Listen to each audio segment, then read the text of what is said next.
Tenemos que hablar del sector agropecuario. El panorama parece que es distinto ya. La sequía poco a poco queda atrás. La época de lluvia está aquí ya. ¿Cómo afecta esto? Vamos a hablar de este tema y muchos más con el ministro Jorge Arango, ministro del MIDA. Fernando está con él. Así es, conmigo el doctor Jorge Arango. Y pasada al niño, hemos pasado de la escasez a la abundancia. Doctor Arango, bienvenido. Sí, muchísimas gracias, Fernando. Buenos días a todos, sobre todo los televidentes. Una vez más agradecerte esta oportunidad de compartir con la teleaudiencia en las actividades del sector agropecuario. Bueno, doctor, pasamos de la escasez de agua. Ahora hemos tenido pues lluvias normales a lo largo y ancho del país. Y lecciones aprendidas de un verano tan largo como el que acabamos de pasar. Bueno, yo siento que ha habido una retroalimentación importante, Fernando. Yo sigo siendo muy positivo. Yo creo que este verano tan intenso va a hacer que recapacitemos y una vez más volvamos a entender que hay que prepararse. Yo necesito o creo que es prudente felicitar a los productores de las tierras de las provincias centrales, las áreas más afectadas. Este año no se murió ni el 1% de los animales que se habían muerto en el verano anterior, a pesar de que fue el verano más largo. Lo que te indica que los productores sí se prepararon, sí entendieron el problema. Había una gran cantidad de silos, una gran cantidad de alimentos para los animales. Pero también hubo, doctor, que mes de enero recuerdo esas caravanas de camiones vendiendo ganado, es decir, que tal vez entró en pánico el mercado y vendió muy rápido su producción. No tanto, los reportes que tenemos en la subasta, si te das cuenta, los precios se mantuvieron del ganado. Si hubiera un excedente, los precios se hubieran deprimido. Y todavía al día de hoy los precios se mantienen al productor. Lo que te indica a ti que no hubo ese excedente, las subastas se mantuvieron, siempre tienen una mayor alza en las épocas de verano, el productor se precia. Nosotros tenemos un problema muy serio, Fernando, en la ganadería panameña, y es que por los últimos 3 años hemos estado vendiendo demasiadas hembras. De los 380 y pico mil, creo que fueron animales sacrificados en el 2015, el 50% fueron hembras. ¿Cuánto debe ser la proporción? La proporción no debiera ser más de un 35 a un 40% máximo. 60 machos, 40 exactamente. Hembras. ¿Qué está pasando con esto? Que dentro de un par de años no vamos a tener la suficiente cantidad de animales que se debieron de producir. De ahí que nosotros con la Asociación Nacional de Mataderos, con la NAGAN y acá con el MIDA estamos haciendo un plan que ya se le presentó al señor presidente de repoblación ganadera. ¿Cómo vamos a guardar estas hembras? ¿Qué tipo de incentivo le vamos a dar al productor? Porque el productor está recibiendo mucha plata por sus hembras, entonces prefiere venderla y pagar sus deudas viejas. Pero nosotros no podemos seguir en este ritmo porque nos vamos a quedar sin ganado. ¿Por qué vender las hembras y no los machos? Bueno, es que venden los machos y las hembras, Fernando. Claro. Pero hemos bajado la matanza como en unos 40 o 50 mil animales. Lo que quiere venir que se está decreciendo ya, porque esta medida no es de ahora. No tiene que ver con el fenómeno del niño. Simplemente los precios fueron mejorando y el productor fue saliendo del ganado. Porque no es que se ha vendido más en los veranos que en el invierno. Ha sido una tendencia de vender más. Donde subió el precio de la novilla, que tú que eres ganadero y conoces bien el área, sabías que el macho valía mucho más que la hembra. Claro. La hembra se ha equiparado, entonces para el efecto del productor le da casi lo mismo vender un macho que una hembra, pero eso nos está decreciendo nuestro hato ganadero. Entonces, estamos hablando de un hato ya superado el 1,5 millones de cabezas. Sí, pero estábamos cerca de 1.700.000, así que sí ha habido una disminución. Amén de que el ganado está tan caro a nivel mundial, Fernando, sí, que está saliendo una gran cantidad de reses para Costa Rica. Los reportes que nosotros tenemos, sin que esté esto contabilizado porque pasa por la frontera sin mayores regulaciones, debieran de estar saliendo entre unos 300 y 400 novillos por semana para Costa Rica.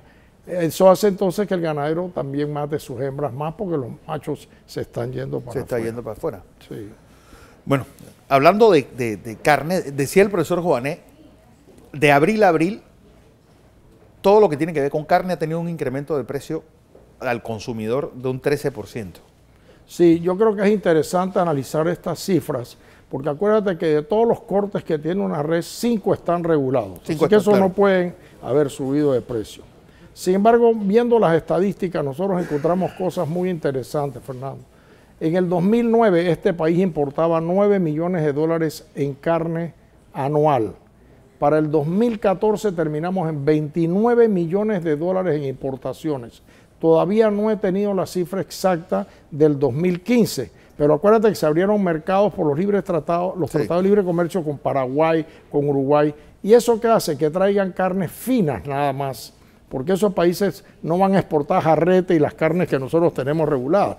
Entonces, esas carnes, obviamente traídas de afuera a precios muy altos y que se están comercializando como si fueran carnes nuestras, porque tú te la encuentras en los supermercados, muy fácil. Es lo que tenemos que ver a dónde está el costo, de dónde provienen las carnes que han subido este costo tanto. No quiero decirte que no, los cortes finos nacionales no hayan subido, pero si la gente está pagando un corte fino de afuera más caro, el nacional también debe subir. El nacional tiene que subir. Entonces tenemos que hacer un estudio bien profundo. Yo tengo muchísima relación con el profesor Jované, es una gran fuente de información. Acabo de conversar con él a la salida a ver si nos reunimos y analizamos bien este problema. Mercado avícola y mercado de puerco, es decir, para hablar de todo lo que es proteína en la dieta Bueno, diaria. el mercado avícola sufrió un incremento grande este año en Panamá. Nosotros tuvimos un reporte de la NAVIT el otro día donde hicieron su informe del año, del 2015, subió un 7% el mercado. Pero las importaciones de pollo subieron como un 20 y pico %, Fernando. También se está importando pollo. Se está importando pollo, aquí se está importando de todo. De todo, De todo. Si usted va a algunos supermercados se encuentra carnes de cerdos congeladas, grandes, esos son productos y más oscuros, más negros que los nuestros que son más frescos. Esos son carnes importadas. Pero con los tratados de libre comercio, ya solamente con el tratado de libre comercio que tenemos con los Estados Unidos, entra por ley 1.300 toneladas de carne de cerdo libre de impuestos. Y hay un porcentaje también que entra de pollo. Entonces, nosotros tenemos que seguir balanceando estas importaciones y viendo a ver cómo nosotros hacemos lo que se está haciendo en los vegetales. Con los incrementos tan grandes que hemos tenido en la construcción de invernaderos, Fernando, se está dejando de importar aquellas lechugas romanas, aquellas lechugas especializadas, aquellas lechugas moradas, y todo se está produciendo, la mayoría en tierras altas. Hemos incrementado una gran cantidad de invernaderos en provincias centrales también. Es lo que le había preguntado, doctor, porque incluso sandía se está haciendo en invernadero ahora. Bueno, melones se están haciendo. La Cooperativa del Progreso en Los Santos, con las cuales conversamos hace casi año y medio, y le sugerimos que voltearan su producción en invernaderos. Nos hizo un día de campo hace como unas 3 semanas, donde tú ves ya pimentones, pero melones en invernadero. ¿Pero hacia qué lado están? Ellos están en Aguabuena. Aguabuena de Los Santos. Sí, un área muy seca. Es más, la provincia de Los Santos, con esa sequía que tiene, son las áreas ideales para producir invernadero, porque donde no tienes tanta humedad, reduces mucho las plagas y todo el control de esto. Y en los invernaderos tú controlas más fácilmente. Si tú sabes, en Almería, en España, que era un desierto, esa es la cuna ahora de todos los vegetales de Europa. Más de 75.000 hectáreas de invernadero. Pero incluso fresas la están cosechando ahí. Todo en invernadero, Fernando, todo esto. Ha habido, es decir, dentro de esta sequía, ¿se ha pensado trasladar cosechas? Por ejemplo, arroz ya debe salir de provincias centrales. Bueno, arroz ya salió de provincias centrales. Acuérdate que el año pasado entre Chepo y Darién se Ni siquiera Tonosí está produciendo arroz. ¿Perdón? Sí, no, cómo no. Tonosí produce un arroz extraordinario, pero Tonosí tiene unas ventajas tremendas. Sí, en este momento está inundado, tiene mucha agua y en el verano le falta el agua. Pero todavía Tonosí produce mucho arroz, pero la producción de arroz se ha volteado mucho al área de Darién y Chepo. Este domingo, que cogí mi carro también para allá de Virrioso a ver qué está pasando, la cantidad de hectáreas que se están volteando ya en Darién y en Chepo son tremendas. Se estima que este año la cosecha de Darién va arriba de las 20.000 hectáreas, cuando hace 2 años producía 5.000 hectáreas. Falta de agua en Azuero. ¿Se ha pensado retomar el caso de riegos de Tonosí? Sí, bueno, el río de Tonosí todavía es un proyecto grande para nosotros con muchos problemas legales, Fernando. Un programa que lo dije desde el primer día, era un proyecto muy bueno. Nosotros estamos investigando ahora mismo hacer proyectos un poco más extensos en el río La Villa, en el río Santa María. Si nos vamos a Santa Fe, por ahí arriba, nosotros podemos irrigar casi 3 provincias, son ríos mucho más caudalosos que el que teníamos acá en el área de Tonosí. no es que desechemos, nosotros tenemos que hacer esos proyectos como país para poder producir alimentos. ¿Cuánto hemos ganado con estos pozos que se están haciendo? Bueno, no sé si pudiéramos, yo te mandé antes en televisión. Estoy tratando de mandarla, pero no me ha llegado. Sí. Fíjate, para ver, porque nosotros fuimos muy criticados y obviamente la gente que a veces no conoce es muy apta a criticar, eso es parte del juego, no es que nos ofenda ni mucho menos. Nosotros abrimos más de 900 abrevaderos y pozos en la provincia de Los Santos solamente, en el plan sequía. Me decían que cuando se iban a llenar, ahora están todos llenos. Todos rebosantes. En el área de Santana, que fue lo que te mandé, que ojalá lo puedas pasar, arreglamos un pequeño abrevadero que hay ahora mismo, es un reservorio de agua de más de 5 hectáreas. A los 15 días se llenó totalmente y hasta lagartos tenemos ahí. Y es el centro turístico más interesante, porque eso está al lado de la carretera, entonces la gente para ver los lagartos y cosas. Todos los pozos se han llenado, todos los abrevaderos que hicimos se han llenado de agua. Ahora hay que cuidarlos. Hay que cuidarlos, mantenerlos, arborizarlos alrededor para que esas aguas se mantengan y yo creo que va a ser parte de la solución, aunque nosotros lo hicimos muy rápidamente para tapar los problemas que teníamos inmediatos. Maíz, por ejemplo, la producción anual, cuando veamos a fin de año, se ha mantenido a pesar de la merma que se tuvo en Azuero este año. Sí, no, nosotros tuvimos una merma significativa este año, Fernando. Nosotros tenemos que hacer algo y hemos estado conversando con los productores, porque el 90% de nuestro maíz se produce en la provincia de Los Santos, solamente ahí. Esa es la área maicera grande nuestra y es el área que más problemas tenemos de agua. Nosotros tenemos que hablar y que ir convenciendo a los productores que se vayan a otras provincias como hicimos con el arroz.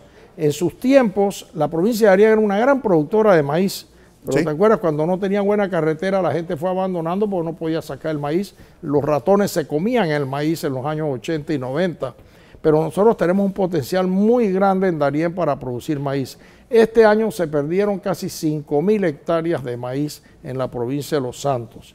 El licenciado Irving Santos de Lisa ha pagado casi 7 millones de dólares en indemnización a estos productores que afortunadamente se aseguraron. Pero perdimos como un 30% de toda la cosecha del maíz este año, produciéndose unos 800, 900 mil quintales cuando estábamos siempre en 1.200, 1.300 quintales. Se habla también de que AUPSA juega un papel no solamente... casi se está convirtiendo en el grifo de las importaciones hacia el sector agrícola. Sí, bueno, la UPSA no era un grifo, era un chorro de agua a donde se hicieron muchas cosas que se han regulado bastante, Fernando. Todavía falta mucho por controlar, porque fue mal utilizado. No es que la institución es mala o es buena, sus reglas están claras, pero cómo las utilizaron fue el problema. Nosotros encontramos en la UPSA, por ejemplo, que había un renglón donde decía que las materias primas que tú importaras no pagaban impuestos, pero traían productos terminados como materia prima. Sí.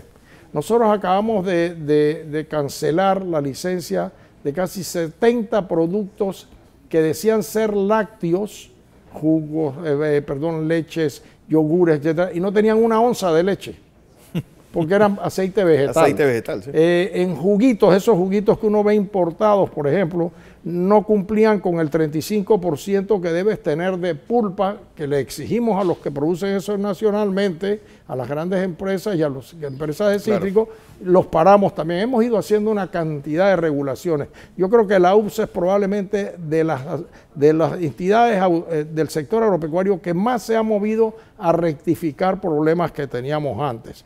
Hay mucho desconocimiento, sí. La gente algunos radicales quieren cerrar la institución es buena si la usas para lo que fue hecho. Bueno, también muchos importadores están detrás de esa campaña hacia lógicamente, mucha gente quiere seguir en el relajo que había antes, pero eso lo estamos regulando.